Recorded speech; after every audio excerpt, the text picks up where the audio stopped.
Hello and welcome to Sarcastic Videos. Today we're going to be talking about the Netflix original comedy special, Norm Macdonald, Hitler's Dog, Gossip, and Trickery. It's an interesting title. I'm not sure where it comes from. There's some things he mentions in the stand-up about Hitler and Hitler's dog. And basically he describes his stand-up routine as gossip and trickery. So I guess that's where the title came from. It's pretty interesting. So as far as Norm Macdonald goes, like he's getting up there in age, but I really liked him when he was on Saturday Night Live, doing the Weekend Update. That was, when he did the Weekend Update, I thought those were pretty funny. And of course, there's his Burt Reynolds impression from Saturday Night Live. He's had some shows and some movies that are kind of hit and miss. And this is actually like the first stand-up of his I've ever seen. As far as like his mannerisms and things goes, like he's pretty deadpan. He's pretty straight. He barely moves on stage. It's just a guy standing in front of a microphone and you listen to what he says. And he's pretty funny. Like there's no like a lot of the stand-ups you see these days, they have like a little vignette almost in the beginning of the special, like leading into it. Kevin Hart's was like 20 minutes, that kind of thing, where he was pretending to be James Bond. But this one is just right into the jokes right away, and it's pretty funny. Like he starts talking about how eating in a restaurant and how different it is from eating at home, because at home you don't like eat a bunch of bread before you eat, and it's just like there's a thing about his delivery that's just so good, and it's very straight, it's very deadpan, it's very it's funny the way it hits you, the way he's talking. It's very sarcastic almost. And then he talks about like how he doesn't like when they come to talk to you about dessert in restaurants because of how sexual the waiters get, where they're pushing the desserts on you and talking about how they want to tempt you and things like that. And that part is funny. He talks about like using the word score to talk about time, and how how Lincoln was at the time probably trying to get something going by using the word score, and now it never caught on. He's all over the place, and which is good. Like he leads into it, but it's just he covers so many topics, and his jokes, there's a lot of laughs here. He talks about comedy, parties. How when he goes to the party, he tries to find someone as dumb as himself so he can talk to them, and just talk about things like Jughead comics for the rest of the night. And how the only reason he really goes to parties is for those little triangle sandwiches that you can't really get anywhere else, which was pretty funny.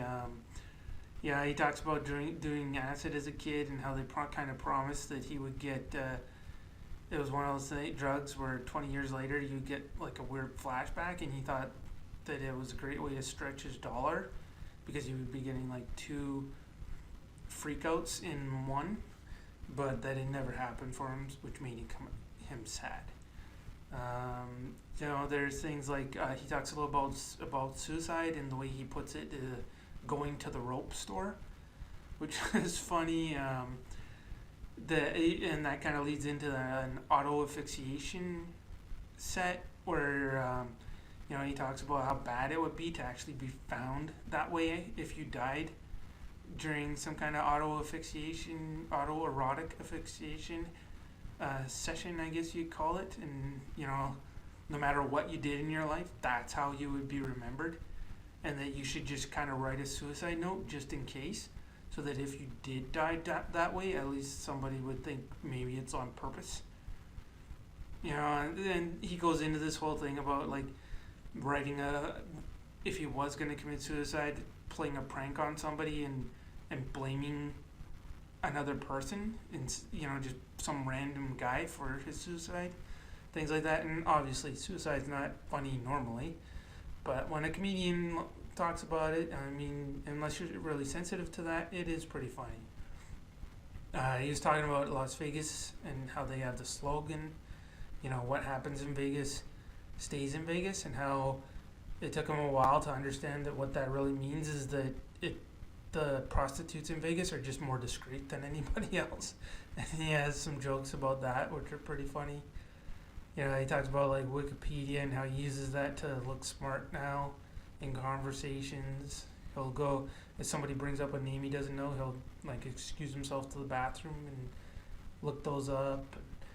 He has a funny thing where he talks about Michael Collins, who was on the flight to the moon with Buzz Aldrin and Neil Armstrong, and how sad it would be to go all that way and have to like sit in the ship and wait for those guys to finish their golfing and come back. And it was pretty funny. He talks about how writing his memoirs, he had to learn about metaphors, and he has some jokes about people explaining what metaphors are to him. Yeah, he talks about getting old and how frail you get. Like, he's talking about his grandma and how one day she had like this big bruise, and she said it was like from the wind, just from like a gentle wind. And how talks about commercials directed at old people trying to figure out what a reverse mortgage is and how complicated it is. His parents were teachers, didn't know that, but he doesn't really. He talks about teachers like they're not heroes the way people think they are. He's like, well, you just go to work, and all the kids are the ones who are actually doing the work. And how the qualifications for teaching third grade are you just have to know fourth grade. That's basically the minimum. So that's pretty funny. Talks about Germany. The Germany stuff was funny, and that led into the Hitler dog jokes.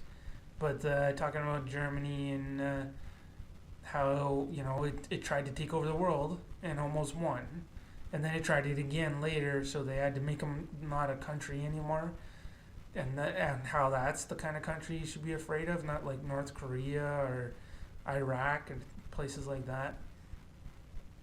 And then he talks about dogs and how dogs give unconditional love, and there's this funny back and forth he goes between him having a conversation with his dog, and then he kind of imagines what it would be like if Hitler's dog was the same way, you know, had all this love for Hitler, and how imaginative that would be, like just trying to think of a dog having all this unconditional love for evil, basically. So that was interesting. And, you know, he has a little bit about commandments and how hard it is to follow some of them, things like that. There's so many jokes in his set that he covers a lot of different topics, and he's very funny. He's actually, I would say this is probably the funniest special I've seen this year so far, and I've tried to see quite a few of them. I would definitely recommend it. I mean, Norm Macdonald's always funny. He's not an energetic guy, but he's also not like a downer. His jokes are funny. He's pretty sarcastic. If you've seen any of his other, like the weekend updates and things like that, it's just that guy telling jokes. And they're funny. He's good. He's got some good delivery. The audience was eating out of his hand pretty much the entire time. And yeah, like I said, I mean, it's one of the ones that, you're going to probably laugh all the way through and not find like a boring moment, or not find like a moment where you're cringing because you went over the line, and you're not going to find a moment where you're kind of like, that was, kind of funny. It's funny. Like, there'll be some real belly laughs in there, and so it's definitely a show worth watching. So that is the Netflix original comedy special, Norm Macdonald, Hitler's Dog, Gossip, and Trickery. So as far as Netflix goes, I'm definitely giving this a thumbs up, since the thumbs up, thumbs down is the only option they have now for a rating system. As far as my rating goes, I would say 8 out of 10. As far as comedy specials go, this is one of the top ones, and definitely worth recommending. So if you like this video, like, share, subscribe, or all of the above. Thank you, and have a nice day.